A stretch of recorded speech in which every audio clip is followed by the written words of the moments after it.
Wakisashi's Tea House. Konbanwa minasan, it's Gray from Wakisashi's Tea House home in Japan. How are you doing? You good? Are you genki? I'm very good, thank you. Busy day today. 2 comics out that I want to cover. This is the second one. This is Spawn, issue 331. It's still written by Rory McConville with extra plot by Tom McFarlane, and Carlo Barberi's on the art. This cover, first of all, where are we? Look at this. Look at this. How metal is this cover by Bjorn Barends? This would be something that would sit on one of Eddie's album covers from Stranger Things. You know what I mean? Look at the sword. Look how metal-y it looks. So, let me tell you about this issue. Is it any good? Is it worth buying? Now, if you saw my review from the last issue, I was very impressed with a real reinvigoration of the Spawn storyline. I really enjoyed it. I recommend last issue if you've not picked it up yet. This issue is the same. It's a really, really good issue, and it's got a very different theme, very different tone, a very different style than usual. It's not what you'd call a regular Spawn issue.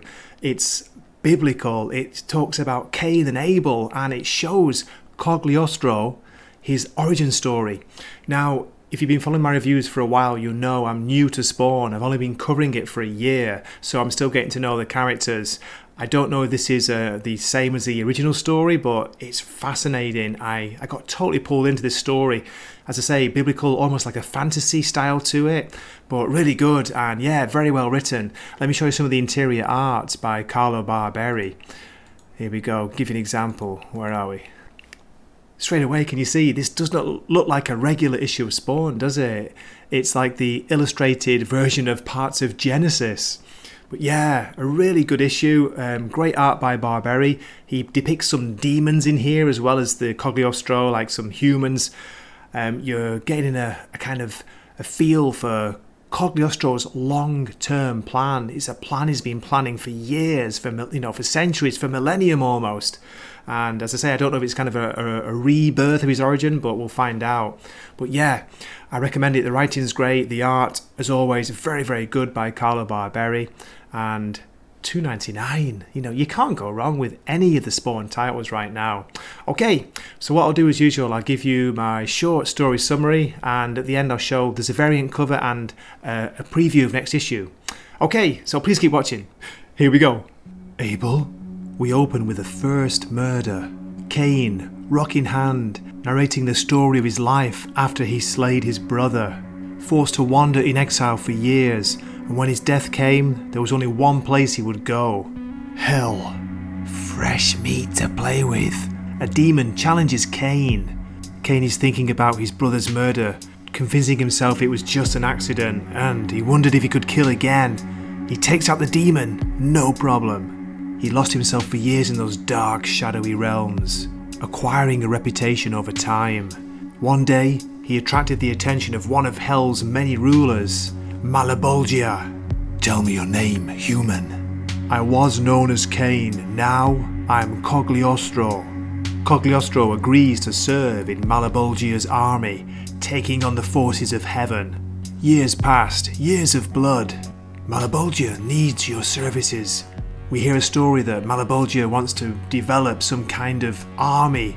He wants to forge a symbiotic armor for warriors to war against heaven.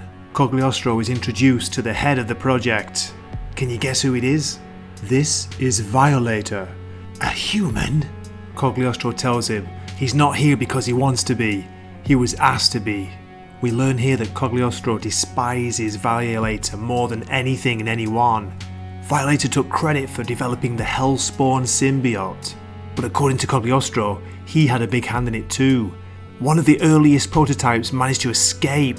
Now, is this meant to be Plague Spawn, or another character I don't know? All this time, Violator believed that he would be the first choice to be the very first host for the symbiote, but instead, Malebolgia chooses Cogliostro. Violator's furious. Arise now. You are neither Cogliostro nor symbiote. You are my Hellspawn. Cogliostro became Hell's first warrior. He spent years waging war, but all this time he was gathering more and more support for his own plans. Unfortunately, Malebolgia learned of his plans. I treated you like a trueborn, and treason is what you give in return. Cogliostro's punishment was to be exiled from Hell, to be made a human but not die. He he wandered for the next 30 centuries. Not one single spark of power left from his hellspawn days. And then, in time, Cogliostro was forgotten. He had his own plan to claim Hell's throne. His search for Hellspawn never bore fruit until he met Al Simmons. Simmons proved Cogliostro's instincts right when he defeated Malebolgia himself. Cog took the chance to take the throne. In order to reclaim the Hell's throne, Cogliostro required a final, total transformation. We hear him say he wanted to be Omega's prisoner, to have Plaguespawn there. That was always his plan. And now his transformation is complete.